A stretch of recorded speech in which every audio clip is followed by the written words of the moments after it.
PR পদ্ধতিটা এদেশের জনগণ এটা অভ্যস্ত না। এটা পিআরের যে খুব জায়গা কিছু কিছু দেশে হয়তো সফল হয়েছে, কিছু কিছু দেশে সফলতা অর্জন করে নাই। আমাদের প্রতিবেশী রাষ্ট্র পিআর দেখেন নেপাল কিন্তু ব্যর্থ হয়েছে। তারা স্টেবল গভর্নমেন্ট, ইলেক্টেড গভর্নমেন্ট, কিন্তু পিআর পদ্ধতির কারণে তাদের স্টেবল গভর্নমেন্ট টিকলো না। সুতরাং পিআরের যে সফলতা আসবে, আপনি পিআর নতুন হঠাৎ করে আপনি চালু করবেন এদেশে, এটা সম্ভব না। এদেশের মানুষ পিআর থেকে অভ্যস্ত না।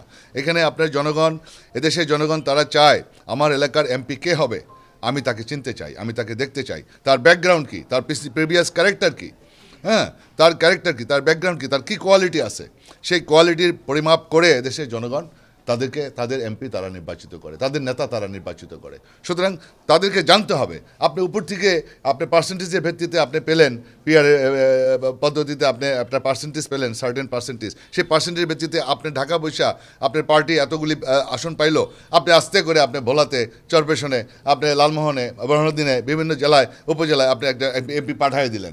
সে এমপি সাহেবরে আমার এলাকার মানুষ চিনে না। এটা তো হইতে পারে না। আমার এলাকার মানুষ, তাই সে তাদের নেতাকে চিনতে হবে। আমাদের দেশের মানুষের অনেক রকম নানাবিধ সমস্যা থাকে, সেই সমস্যার সমাধানের জন্য নেতার কাছেই যাবে, এমপি সাহেবের কাছেই যাবে। সুতরাং এটা কোনোদিন হবে না। এই অযৌক্তিক দাবি নিম্নকক্ষে পিআর, এটা সম্পূর্ণ অযৌক্তিক।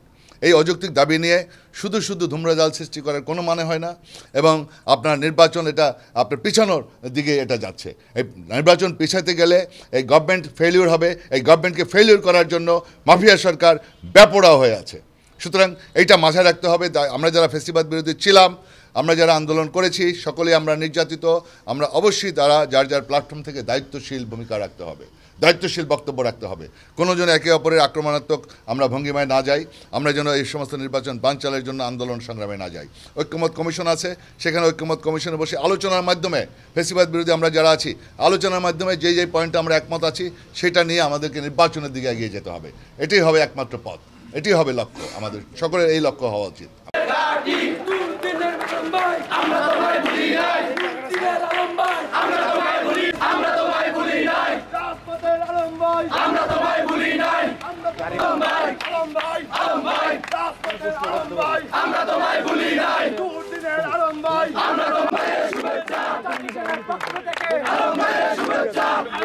পক্ষ থেকে